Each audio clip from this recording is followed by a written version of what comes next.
Halo, Assalamualaikum warahmatullahi wabarakatuh. Gimana nih kabarnya anak-anak? Masih semangat ya untuk kita melanjutkan materi selanjutnya, yaitu tentang perangkat lunak bahasa pemrograman di mata pelajaran pemrograman dasar kali ini.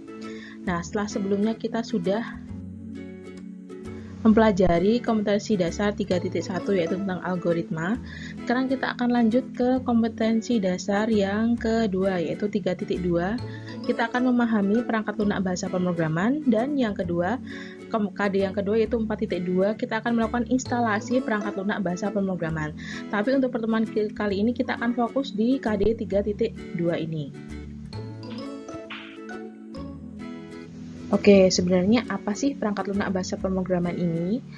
Software atau perangkat lunak bahasa pemrograman ini adalah program yang digunakan untuk menerjemahkan perintah-perintah yang ditulis dalam bahasa program ke dalam bahasa mesin, sehingga dapat diterima dan dimengerti komputer. Nah, nantikan outputnya untuk membuat program itu kita butuh bahasa pemrograman untuk diolah. Nah, yang mengolah bahasa pemrograman ini adalah si perangkat lunak bahasa pemrograman ini.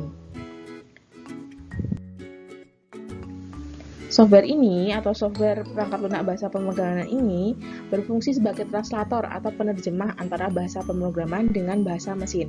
Nah, untuk lebih jelasnya, kalau bahasa mesin itu adalah bahasa yang mesin itu hanya mengenal angka 0 dan 1 atau ya dan tidak, seperti bilangan biner. Nah, kan nggak mungkin ya kita bisa buat program dengan hanya mengandalkan atau menuliskan angka 0 dan 1. Nah, karena terlalu sulit untuk menerapkan biner langsung, kita perlu bahasa pemrograman. Dan yang penghubung antara bahasa pemrograman dengan bahasa mesin ini ya si software perangkat lunak bahasa pemrograman ini. Sedangkan bahasa pemrograman ini sendiri adalah sebuah bahasa yang dapat melakukan sebuah instruksi standar untuk memerintah komputer agar menjalankan fungsi tertentu. Misalkan memerintahkan komputer untuk menghitung dua bilangan, atau seperti kemarin, menghitung luas suatu bangun. Nah, kita menggunakan bahasa pemrograman ini. Dalam tingkatannya, bahasa pemrograman itu dibagi menjadi 3. Yang pertama adalah low level language, yang kedua adalah middle level language, dan yang terakhir adalah high level language. Kalau low level ini adalah bahasa pemrograman tingkat rendah. Low berarti rendah. Low level language ini adalah generasi pertama yang masih sulit dipengerti karena dia masih menggunakan bahasa mesin tadi atau bahasa assembler, seperti itu. Kalau middle level language, dia sudah mirip atau sudah mendekati dengan bahasa sehari-hari, tapi bukan bahasa sehari-hari kita ya, bukan bahasa Indonesia, tapi menggunakan bahasa sehari-harinya Inggris. Jadi mendekati dengan bahasa Inggris. Tapi di middle level language ini masih terdapat banyak singkatan-singkatannya. Misalkan perintah untuk memindahkan move itu disingkat jadi MOV, seperti itu. Lalu selanjutnya atau tingkatan yang terakhir adalah high level language, yaitu bahasa pemrograman tingkat tinggi. Di bahasa pemrograman tingkat tinggi ini dia lebih terstruktur dan mudah dimengerti dengan menggunakan bahasa Inggris. Kenapa sih kok pakai bahasa Inggris nggak bahasa Indonesia? Karena yang menciptakan bahasa pemrograman itu adalah orang luar sana, bukan orang Indonesia. Kalau misalkan dulu pencipta bahasa pemrograman itu adalah orang Indonesia, bahasa pemrograman sekarang ini pasti lebih menggunakan bahasa Indonesia, seperti itu. Jadi sesuai dengan penemunya. Sekarang mengenai perkembangan bahasa pemrograman. Perkembangan bahasa pemrograman itu dimulai dari generasi pertama, di mana programnya masih disusun dengan bahasa mesin. Lalu lanjut ke generasi kedua, menggunakan bahasa rakitan atau assembly. Nah, untuk yang generasi selanjutnya, yaitu generasi ketiga, dia sudah menggunakan bahasa prosedural. Lalu lanjut ke generasi keempat. Generasi keempat ini sama dengan atau sudah menggunakan high level language, yaitu pemrograman dengan bahasa tingkat tinggi. Seperti misalkan Java itu masuknya ke generasi keempat. Nah, yang sekarang ini nih sudah ada yang namanya generasi kelima. Nah, generasi kelima ini generasi yang lebih ditujukan untuk artificial intelligence atau kecerdasan buatan, seperti itu. Oke, sekarang kita bahas mengenai jenis-jenis bahasa pemrograman. Sebenarnya kalau bahasa pemrograman ini banyak sekali jenisnya ya. Tapi ini di sini saya hanya menuliskan beberapa saja yang populer digunakan di khalayak programmer, seperti itu. Yang pertama ada Java. Java ini adalah suatu bahasa pemrograman yang mendukung pemrograman berorientasi objek atau OOP dan dapat digunakan di berbagai platform yang berbeda. Platformnya apa saja?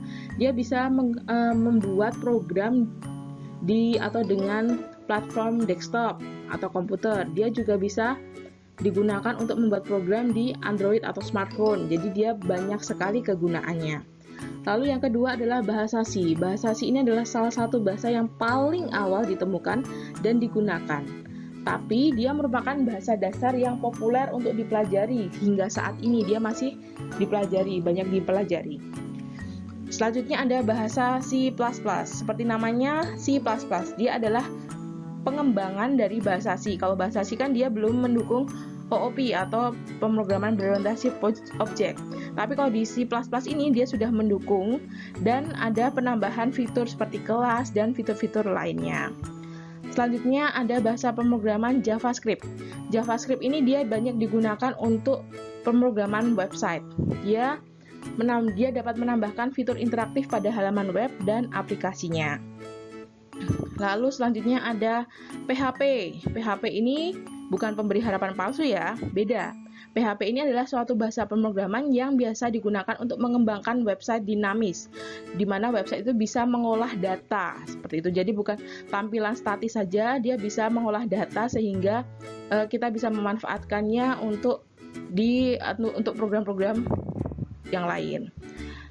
Lalu selanjutnya ada juga bahasa Python. Bahasa ini merupakan bahasa pemrograman tingkat tinggi, namun mudah dipahami oleh pemula. Jadi karena dia itu menggunakan sintaksnya itu tuh mirip dengan bahasa sehari-hari, seperti itu. Karena dia juga mempunyai pembacaan sintaks yang tidak terlalu rumit. Nah, sekarang ini sudah mulai populer lagi nih bahasa Python digunakan untuk para programmer, seperti itu. Oke, tadi kan kita sudah mempelajari tentang perangkat lunak pemrograman, juga kita sudah mempelajari tentang macam-macam bahasa pemrograman, mulai dari jenis-jenis, lalu tingkatan, lalu ada perkembangannya. Nah, sekarang gimana nih? Kira-kira penjelasan saya sudah jelas atau belum? Kalau misalnya masih ada yang ingin ditanyakan, silahkan tanyakan di kolom komen ya.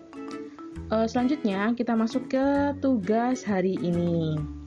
Tugas hari ini, silahkan kalian jawab 2 pertanyaan ini di selembar kertas. Nanti seperti biasa, hasil dari jawaban kalian difotokan lalu kirimkan di kolom komen postingan saya hari ini ya.